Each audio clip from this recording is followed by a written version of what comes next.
Perfecto. ¿Cómo estamos? Regresamos. Sí, ya regresamos.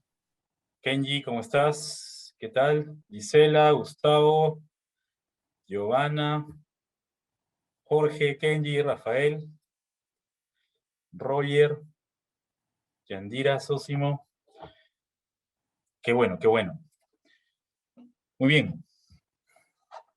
Por favor, siempre intenten darme señales de vida en el chat, porque no sé si es que estoy hablando solo. Por eso yo siempre le pido a mis alumnos de la universidad que prendan todas sus cámaras para verlos, a ver en qué están. Gracias, Sósimo. Gracias, gracias. Esas son las señales que necesito para poder saber que están ahí. Eh, Siempre comenten en el chat, yo siempre veo paralelamente el chat para ver cualquier comentario, pregunta, si es que se animan por ahí. Ahí creo que Roger ya nos ha prendido la cámara. Gracias, Roger. Eh, para, para que esto sea más interactivo, me gustaría más escucharlo, sobre todo a las personas que todavía no han escuchado. El módulo 1 fue muy interesante y este módulo 2 ha arrancado bastante bien. Wilson, ¿tenías un aporte? ¿Tienes el micrófono prendido, perdón? ¿Encendido? ¿No? ¿Wilson? Ok, creo que no. Igual, por favor, creo que sí estás hablando, pero no se te está escuchando. Sí estamos, Carlos. Gracias, Carlos, muy amable. Creo que no estamos escuchando a Wilson, creo que sí nos está hablando, pero creo que no lo estamos escuchando. Igual, Wilson, si es que no se te puede escuchar por ahora, puedes colocarlo en el chat, no hay ningún problema. Ok, muy bien. Arrancamos con este capítulo 2 de este módulo 2. Hemos hablado, ¿no? De PSA, un poco de Costa Rica, un poquito de Quito también, ¿no? Sugiero que vean estos dos casos que son bastante interesantes. Hay casos, hay mucha experiencia, mucho conocimiento para poder extraer de lo exitoso, pero también de los obstáculos que han tenido que afrontar. Para los que están trabajando temas de saneamiento, sugiero que revisen también el caso de Queensland que les mostré como un antecedente interesante. El caso de San Francisco también es muy importante, relacionado sobre todo a temas de aguas residuales. ¿Ya? Ahí hay un antecedente también que viene por la tarifa, pero es algo con PCA. Alguito tiene del concepto de PCA por el tema del acuerdo voluntario. Eh, México también tiene algo interesante en privados, ¿no? Colombia también tiene muchos fondos de agua y muchos PCA en camino. En Brasil, ahorita no recuerdo la Camboriú, creo que es. No recuerdo ahorita la empresa o cómo se llama el caso. Creo que es Brasilia, me parece. No recuerdo ahorita dónde estaba, pero hay un caso interesante también de PCA para protección de bosques para calidad de agua. O sea, los que están trabajando en saneamiento, es un caso también interesante a explorar, ¿ya? Y bueno, para agricultura, pues en el caso de energía, el caso asiático es interesante, pero para extraer mucho del tema negativo. Pero es importante también mapearlo. Australia también tiene algunos casos en energía, intentando con ciertos matices de PCA, pero intentando hacer algunas cosas buenas. Para el caso de agricultura, pues el caso de Quirós, como les decía, el caso de Cumbasa, ¿no? Carlos ha hablado de Cañete, perdón. Y hay algunos en Ica, Huancavelica, hay algo que está haciendo por ahí también Minam, ¿no? Creo que es Choclococha. Y así creo que se están sumando. En agricultura también hay algo en Asia, pero no, bueno, el caso que yo conozco en Laos, pero no es, tiene ciertas particularidades, ¿no? Porque ahí estamos hablando de un sistema un poco distinto de implementación. Entonces, hay algo. En Estados Unidos hay muchos casos de PCA con granjeros, ¿ah? Con ganaderos sobre todo. Sí. En Nueva York, inclusive es un casito interesante con agricultura y saneamiento, me parece. por lo que recuerdo. Pero todos estos casos están mapeados en la internet y son antecedentes de PCA. Wilson, veo que tu micrófono, creo que estás hablando, pero no te estamos escuchando, a menos que sea el único. Creo que no lo estamos escuchando. Quizás, Wilson, si sales por un momento e ingresas, de repente podríamos, ojalá que el micrófono funcione. O en todo caso, por el chat. Si no, ahí Adriana podrías quizás coordinar con Adriana para ayudarnos. Pero sí veo que creo que estás hablando porque el micrófono está que sube y baja la sombrilla. Ok, avanzamos entonces. Antecedentes empiezan en el mundo, ahora surgimiento de los MRC-H, ¿no? Hídricos en el Perú. Aquí, más que una palabra clave, yo diría una frase clave.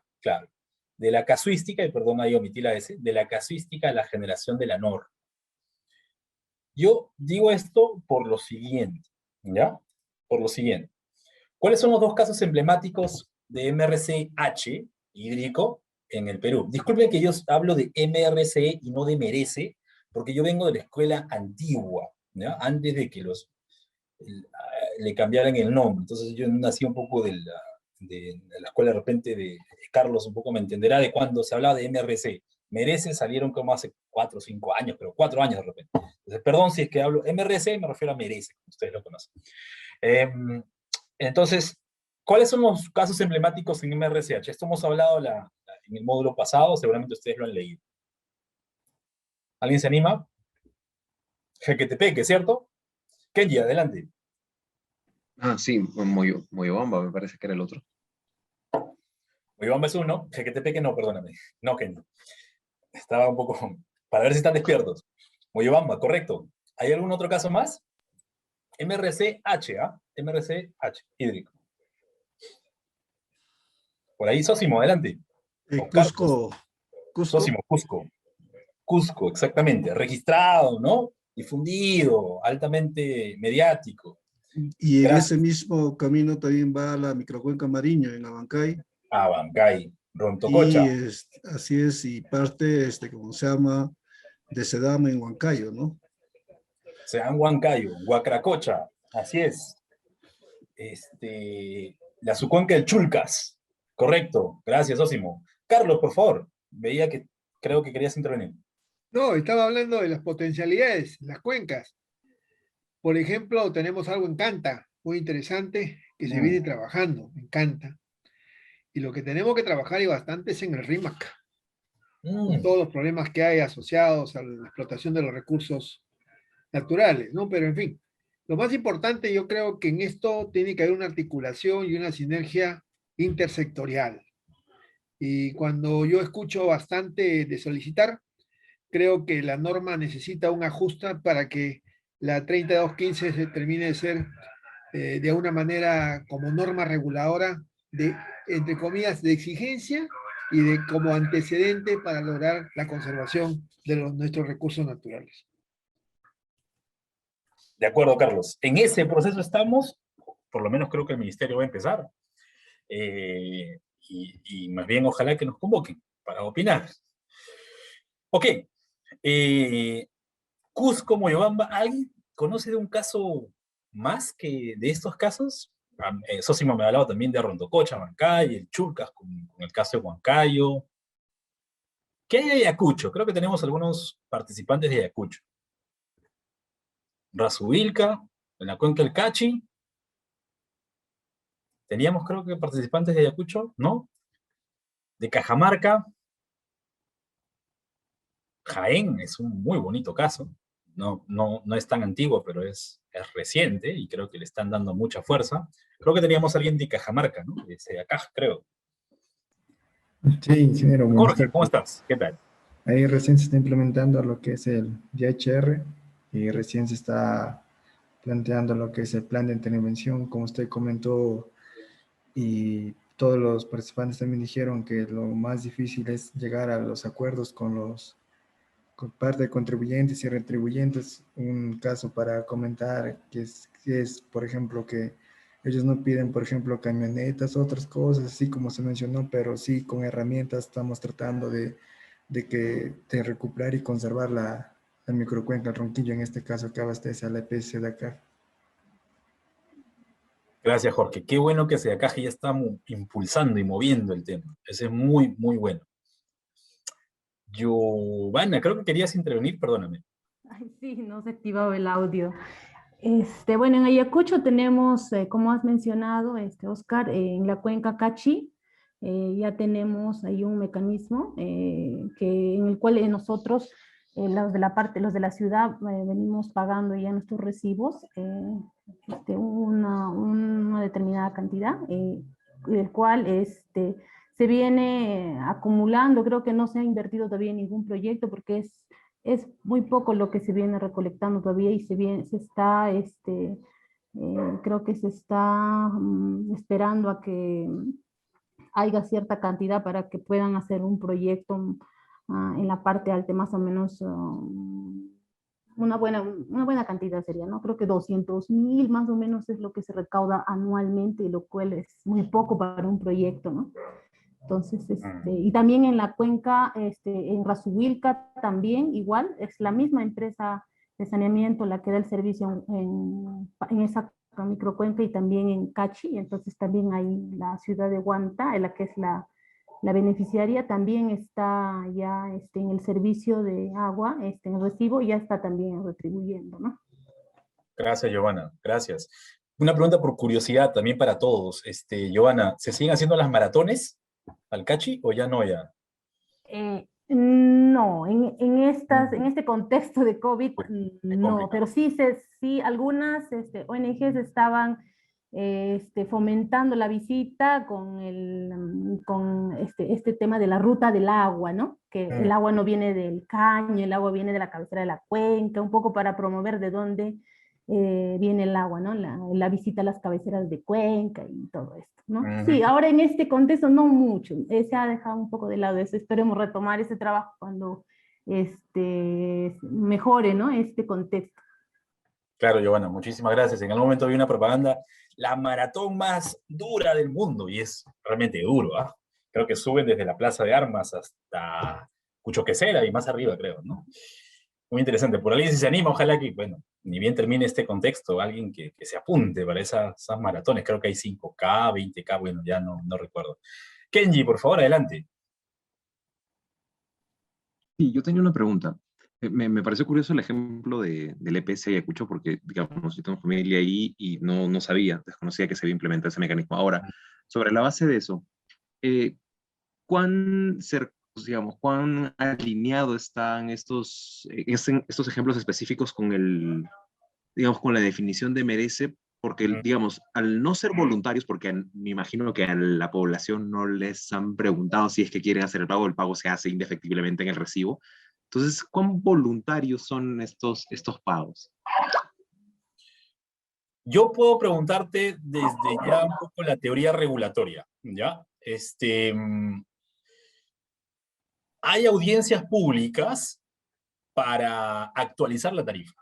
Entonces, este proceso de preguntar a los usuarios si están de acuerdo o no con tales inversiones para poder incrementarte la tarifa, existe. Y es una herramienta, hay un esquema, es un proceso interesante. ¿Cuántos de nosotros hemos participado en audiencias como usuarios, y me incluyo? No sé cuántos. Yo por lo menos como usuario no. Como implementador y como promotor de estas audiencias, sí, incluyendo la de Lima, que por cierto, no sé cuántos de ustedes están en Lima, este año, en teoría, debería haber una audiencia pública para incrementar o actualizar la tarifa de SEAPAL, en donde creo que hasta ahora se está evaluando que un porcentaje de esa tarifa vaya a este fondo. Entonces, de alguna manera sí hay este tipo de preguntar y consultar si es que vamos a participar voluntariamente. Por otro lado, ¿no? Alineado al tema de transacción o al acuerdo voluntario. Esto va acotado, aterrizado al territorio peruano. No viene por la recaudación, porque, ojo, la recaudación es un mecanismo para poder implementar. Viene por la implementación del MRC. Entonces, corrígeme, creo que Sósimo, que me parece que conoce bastante bien Rontococho.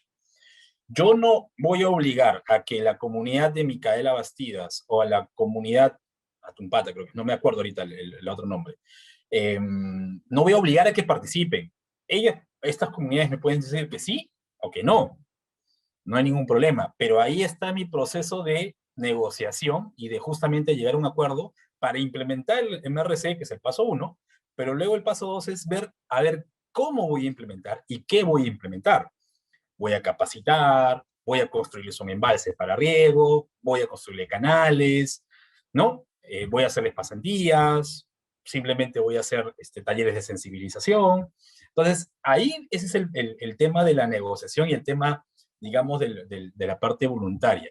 Pero Kenji, tú has tocado un tema sumamente importante y ahora hay una discusión muy interesante de por qué en el Perú, específicamente en el Perú, los públicos en estos temas están trabajando más que los privados. ¿Por qué? Porque como tú bien lo has señalado, ya existe una normativa que no es vinculante, ¿no? No obliga, por lo menos la del sector, y esto lo van a ver seguramente con el profesor Junior, el profesor Williams en los siguientes módulos, hasta ahí no me voy a quedar para no superponer con esas clases, que no, que obliga, ¿no?, a las CPS a hacer esto, no obliga a los usuarios cuánto tienen que aportar, porque de los más de 40 MRC en saneamiento, por lo menos en saneamiento, ¿ah? No hay una estandarización de que todos tienen que aportar 10 soles. No, algunos aportan el 1%, algunos aportan el 0.2%, algunos aportarán 2 soles 50, como el caso de, me parece, de Cusco, o el de Chachapoyas, que son un poco más de 2 soles por usuario. Entonces, no hay esa obligatoriedad, pero sí te obliga a diseñar. Y aquí hay una discusión muy interesante. Por eso, esto también va a formar parte de este anticipo, realmente, Carlos, si te gustaría participar de este proceso, ojalá que también nos inviten, de cómo la norma podría ser un poco más flexible y ajustarse a esto. Porque la norma, luego de haber sido implementada 5 o 6 años después, ven que los públicos están metiéndose en este tema, pero por obligación, no por que son conscientes y han internalizado y hay un chip verde, ¿no? O un chip de poder entender, ahora ustedes ya lo entienden mucho mejor, la integralidad del capital natural con los sistemas ingenieriles tradicionales actuales. No es porque le convenga, sino es porque hay alguien que me está obligando a hacer esto. Entonces, y los privados, no mucho, salvo, ¿no? El ejemplo de Carlos de los agricultores, como decía, en Piura, en Tarapoto, en energía, ahí estamos, ¿no? En minería, hay algo que se quiere hacer en Moquegua, hay algo con Cerro Verde en Arequipa, hay algo, pero más desde el punto de vista de responsabilidad social, desde mi perspectiva, y no tanto porque están muy convencidos. Entonces, en esa disyuntiva estamos. Entonces, tu acotación es muy precisa, Kenji. No, en la práctica, la implementación es voluntaria, la recaudación sí es obligatoria, ¿no? Y esto de alguna manera, pues, está en la agenda para poder ajustar algo de la ley y del reglamento. Oscar. Carlos, adelante. Mira, qué interesante, mira, despertando siempre la curiosidad y de repente soñando, ¿ya? No solamente debemos pensar eso porque la seguridad hídrica es una necesidad que la veo yo en una perspectiva con grandes dificultades de disponer el acceso, sobre todo tan complicado con nuestra geografía. Acá en Cañete, cuando yo conversé con el platanal, un término que tú señalaste, una expresión que tú señalaste, que podría ser con el platanal, pero el platanal piensa más en lo que es el asunto digamos, discúlpame tú, pues es un paternalismo, ¿no? Es decir, ¿sabe qué? A mí me gustan los patronatos porque los mecanismos estos que se van a implementar en esa época no van a dar resultados. Pero qué curioso, claro, está debajo de lo que ellos, después de generar su energía, lo dejan en el embalse de regulación para ponerlos al río en un momento en que se necesita más agua para la agricultura. Magnífico. Pero me preocupa una cosa, ya tenemos una situación que corresponde en la cuenca del río Cañete y yo lo dejo porque voy a hacer un planteamiento. ¿Qué pasa? Que Sedapal ya ha propuesto un estudio de derivación de 6 metros cúbicos de la cuenca del río Cañete. Y este va a llegar a Lima para los efectos propios del interés social y político, de acuerdo a como los que vamos a conceptualizar. Pero fíjate cómo puede ser, y ya está comenzando a reclamarse por parte de Asia, que tú conoces el Valle de Asia, Mala y la cuenca seca que tenemos en Chilca. Si no vamos a tener agua, por lo menos un poco de la cantidad que produce el río Cañete, aquí entra este concepto.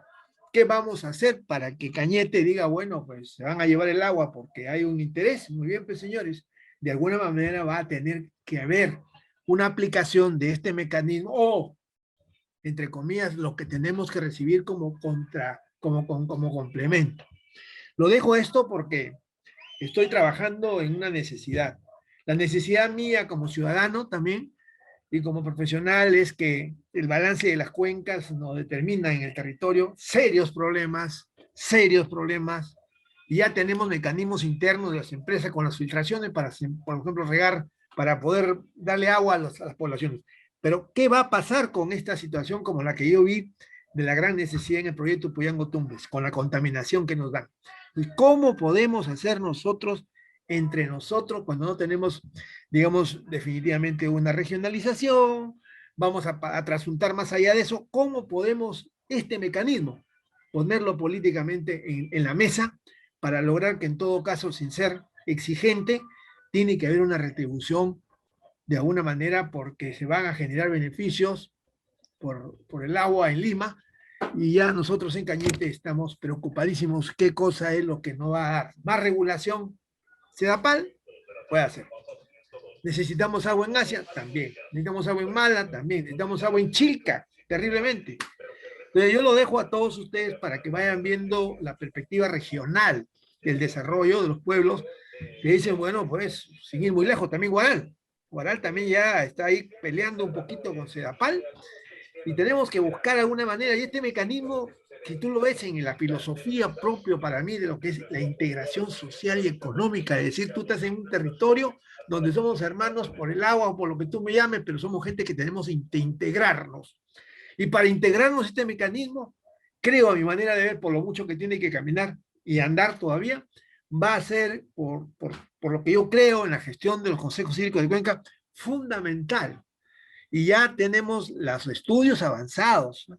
Ahí en el río Cañete, y pienso de que esto va a generar de repente algunos desencuentros, y el mecanismo tiene que ponerse ahí de alguna manera, ¿no? Tiene que, digamos, conceptualizarse un diseño que permita ir sensibilizando a todos los actores, y esto es multisectorial, agrícola, saneamiento, eco, agroturismo, etcétera, etcétera, todo lo que tú dices. Yo creo que este va a ser una manera de también como, de alguna forma, solamente en la parte hídrica sucedió en Ica, entre Ica y Huancavelica, más o menos, pero yo creo que esto es un gran aporte, y creo que este mecanismo necesita inclusive algunas regulaciones más específicas, a fin de lograr que, como se dice, no solamente sea conservación, sino tengamos rigurosamente que entender que tienen que haber algunos indicadores para mejorar la pobreza de mucha gente.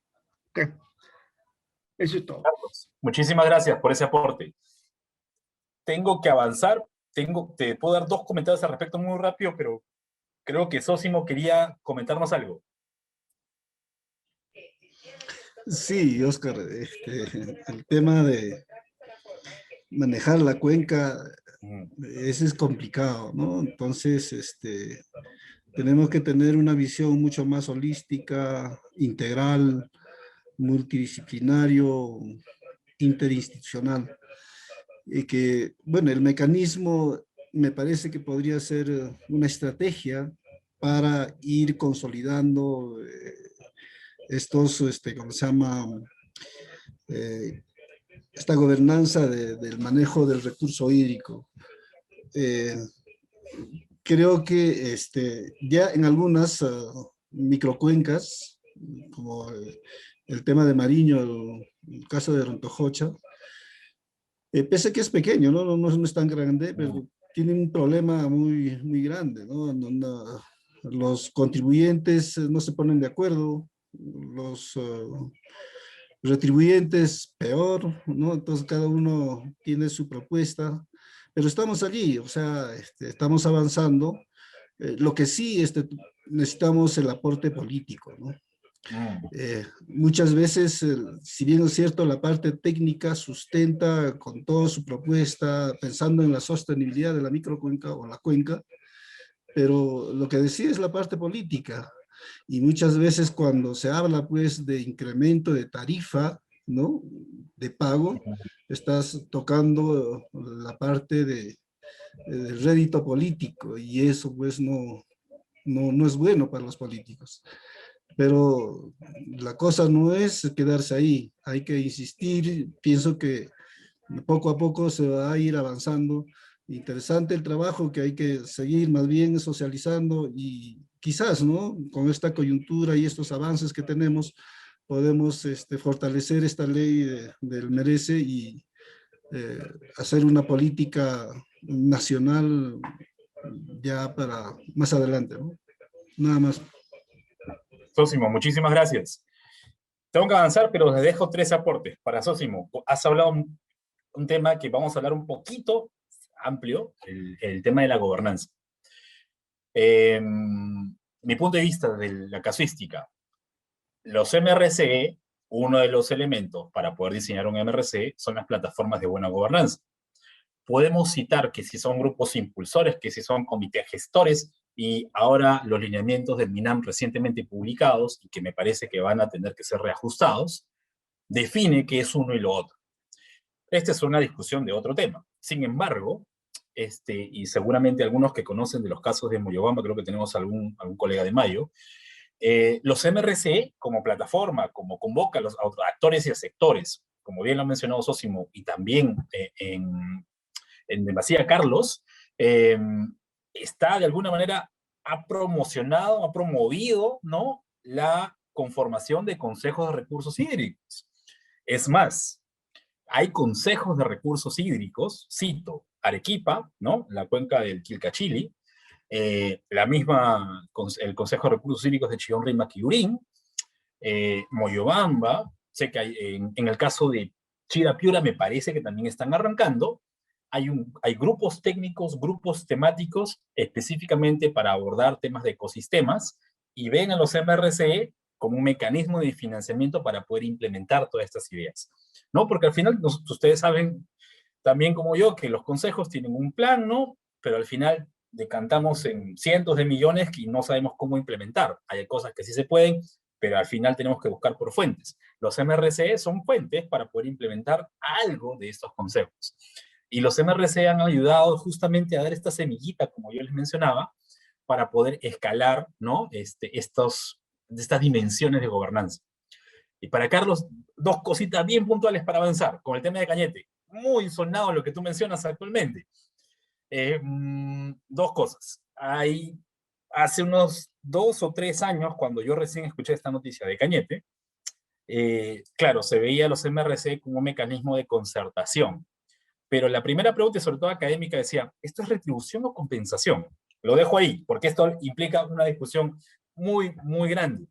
Y lo otro, en el estudio tarifario de CEAPAL, y solamente esto con un pequeño paréntesis, por obras hidráulicas, ¿no?, se tiene que implementar MRC, por obras hidráulicas. Se habló de ella, por ejemplo, las que se encuentran en el Alto Mantaro, en Junín, y se tiene que implementar MRC. Es más, actualmente estamos trabajando en algunos proyectos sobre estos temas. Entonces, por un lado te dicen, te va a darme esta discusión media conceptual, pero por otro lado hay alguito de la parte regulatoria en donde te dice, sí, ¿no? Sí se puede, ¿no? Y tú has tocado ahí todos los desafíos que tenemos, ¿no?, para poder hacer eso. Yo veo un poco mediano, largo plazo que se dé lo de Cañete, porque creo que ahí CEAPAL está buscando otras fuentes, pero si se da, pues va a ser un trabajo sumamente complicado y vamos a decantar pues en algunas de repente resistencias o tensiones como los que vivimos en cuencas transfronterizas, ¿no? No digo transfronterizas no de Perú con otros países, sino en distintas regiones.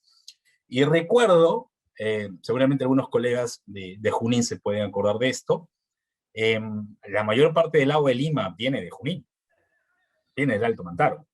O sea, el Rímac ya dejó de ser la principal fuente de agua de Lima. y más del 50% vienen de los embalses que se encuentran ahí. Esto es un dato duro, ¿no? Entonces, ahí, en algún momento, recuerdo hace algunos años atrás, hablaban del canon hídrico, y los MRC son el canon hídrico, ¿no? En esa zona. Bueno, lo dejo ahí, para seguir igual comentándolo, pero sí tenemos que avanzar. Carlos, ¿tenías un aporte más